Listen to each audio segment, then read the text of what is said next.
Hello and welcome to the 60 for 30 project. My name is Xander Miller and I'm sitting down with Portia Bennet Bay. Portia, how are you doing today? I'm fine. Awesome, that's good to hear. So let's get started right away. So what area are you from, or what area did you grow up in? Here in Kenosha. Right now I currently live, how they would say, District 2. It's like, most would consider it as the Uptown district, but it's kind of more of a Frank type of district. Yeah, it's Frank and a little bit of Columbus Park district. So I'm like deep in that part of the area. It's my home. So that's where you are now? I was born here, actually. Okay. So raised between here and Atlanta, but I've been back home for going on about to be 4 years. So. Okay. So what have you experienced as Kenosha's culture, or what is Kenosha's culture to you? It is very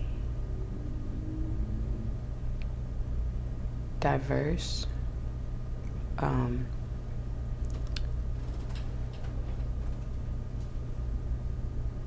The way I want to put it, Kenosha's culture is this side and this side. How we put it, like how they separate Kenosha as a city. Downtown is one culture, uptown is another culture. It's very divided within the city, to where we try to do as many programs and stuff like that for our neighborhoods, because we don't really get a lot of that in schools or just period for the kids. So it's very divided. You have some that'll come and help out and stuff like that, which is a beautiful thing because it starts to show like a form of unity, but the culture in Kenosha, it's beautiful but divided. Okay. So could you explain more about what those sides are? You said, downtown is one side, uptown is another side. Could you go in more in depth about that?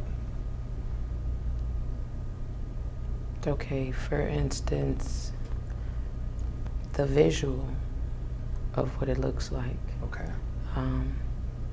The urgency to take care of one side versus the other side. Things like that. You notice the difference. It's not hard to notice. But like I said, you do have, because again, it's beautiful here, but it does have, and that's anywhere though. It has its beautiful parts, but it will have its ugly parts, and the ugly part is the division. And but the culture is very, very, very, it's different. It's different types. What are some of those types? So we mentioned two. What else?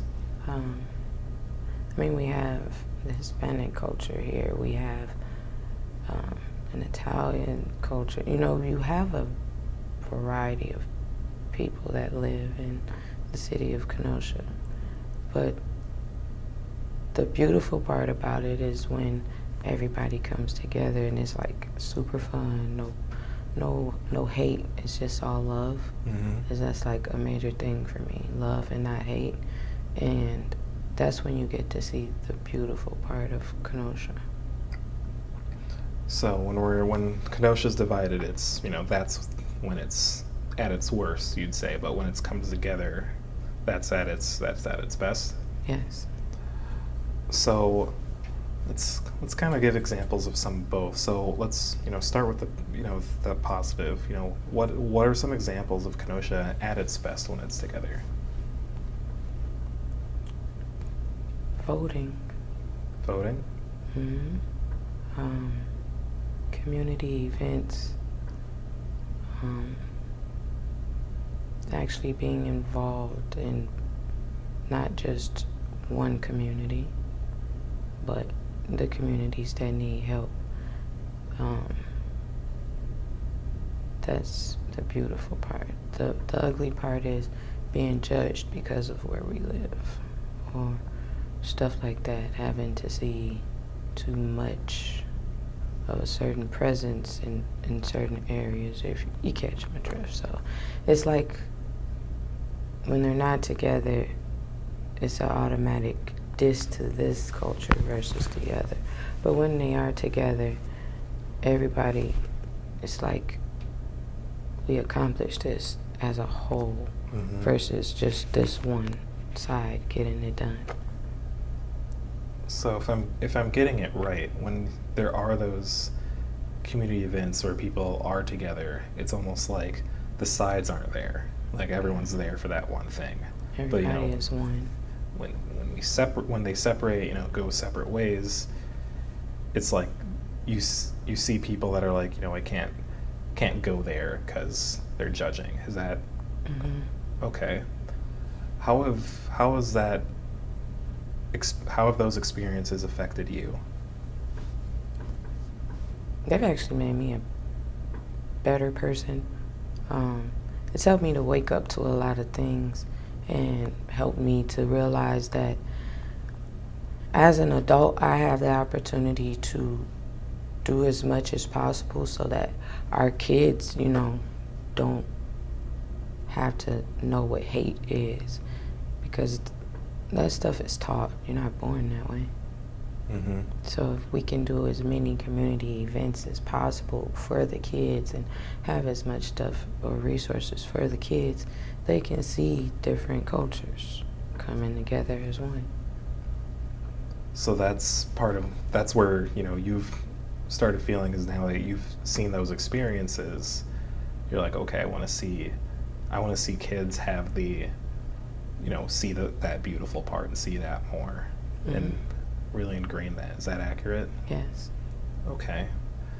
What are some examples of things that you've kind of helped push forward to reach that?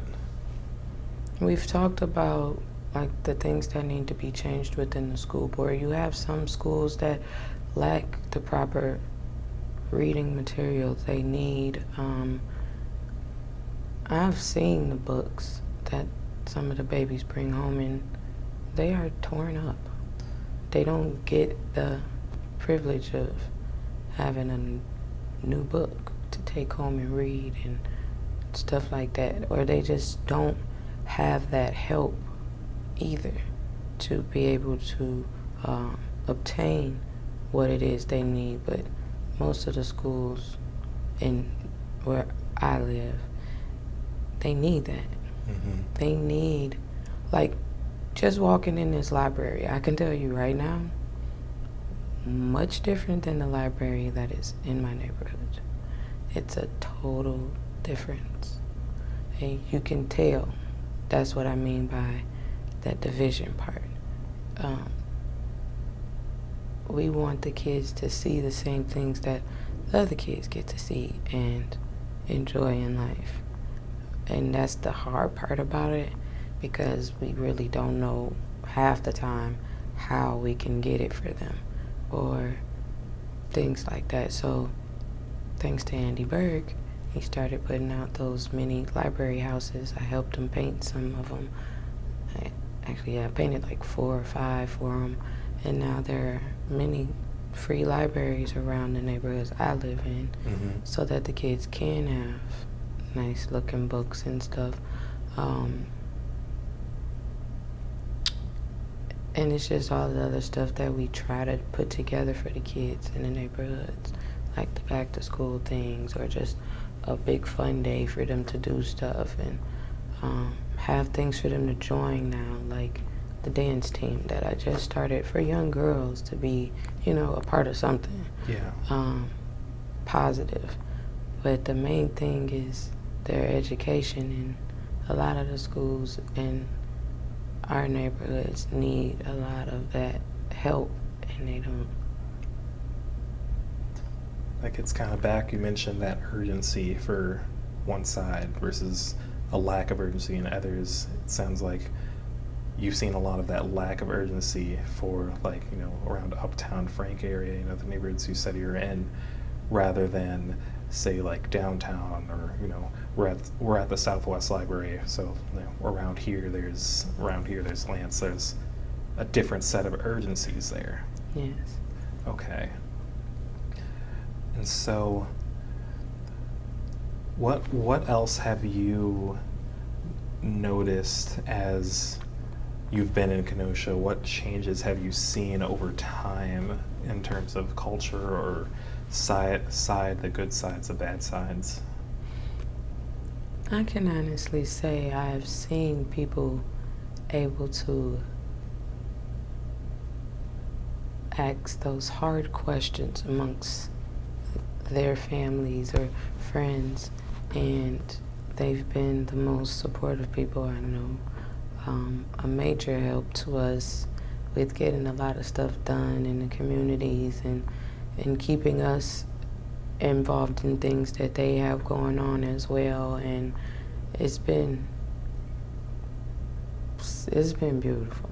From what I've seen from last year up until today, it has been a major change, a good change. You still have some, but nothing happens overnight. But as long as you can start with good change somewhere, it's a baby step, and that's the beautiful part about it. What are some of those good changes that you've seen, especially in this last year? More programs being offered to our children, more women coming together to help each other out as like moms, single moms, stuff like that. This is so much you wouldn't believe. Like, I have women who help with, it's just a lot. I can't name them, but I can tell you is sometimes I've cried just watching. It's beautiful. Yeah, seeing, in particular, women coming together to support each other. That's a lot of that's related to COVID the past year, you mean? Yeah. Okay. So how has, you talked about the positives, how has the last year affected you, just you as a person?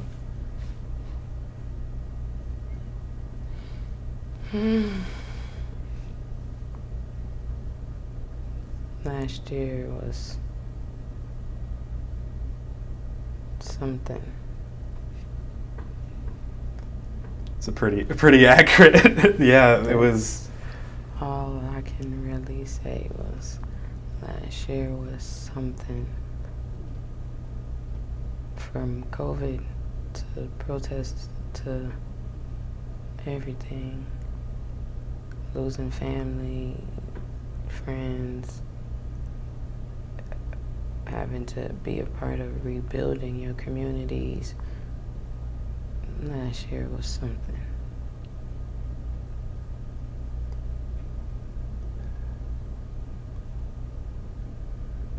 Yeah, so with a lot happened last year.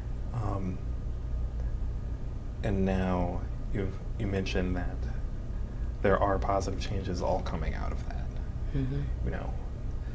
Something birthed from some of that tragedy. Mm-hmm. What would you like to see in Kenosha what else would you like to see in Kenosha moving forward, the next few years or so? I honestly would like to see the bookmobile in my neighborhood a lot more. Mm-hmm. When I was younger, we used to see it every day. The kids over there don't get to see that. I would like to see libraries actually donate kids' books to those many free libraries in the neighborhoods.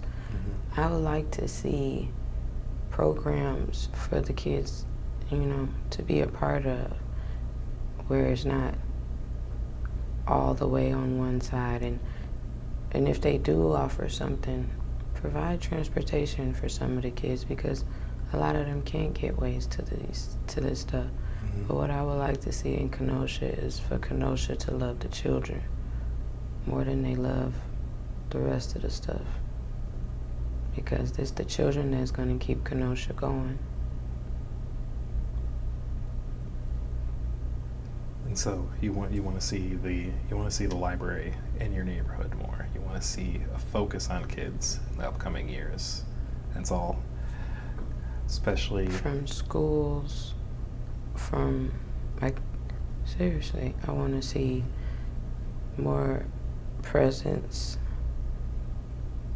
in the neighborhoods. Yes, there is a library there, but like I said, this library, I walked in and I'm like, whoa, okay, nice. Mm-hmm. And any kid from that neighborhood would walk in and do the same thing and have the same reaction. Literally. Better books in these schools.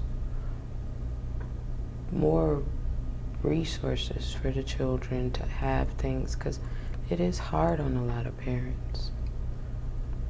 And they put so many stipulations on helping. Look, if you're gonna help. Don't put a stipulation on someone and now they don't get that help. That is the worst thing to feel. Mm-hmm. I'm a mother. I know that feeling. Oh, we do this, but only if you have this, and this. And in reality, it's not hurting the adult. It's hurting the child that actually needs that from the adult. So I just feel if you're gonna help, just help without stipulations. Just give pure love.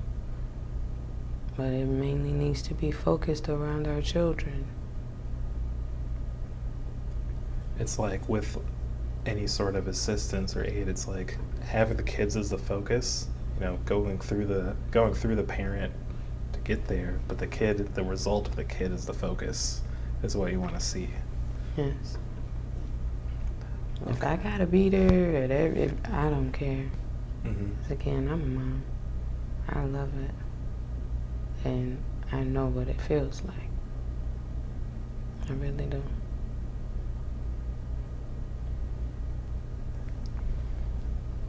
So,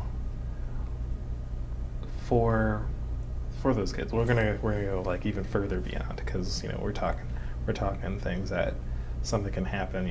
Some of those changes can happen in a year or two. Let's say 10 years, 15 years in Kenosha.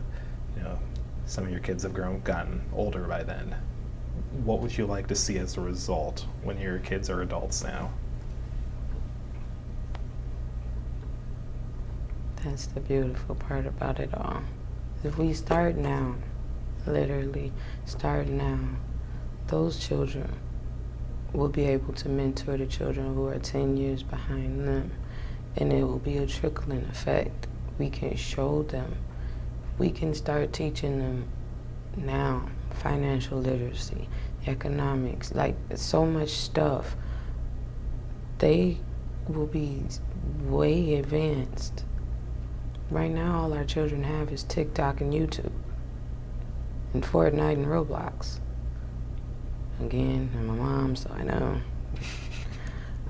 But if we provide them with these things, and we actually have people who are willing to teach and be that for these children, in 10 years, you will see a major change within the school systems, as far as testing, as far as children not being in the juvenile system, children, everything. You will see a major change if we start now, and in 10 years, that child shows what they were learned.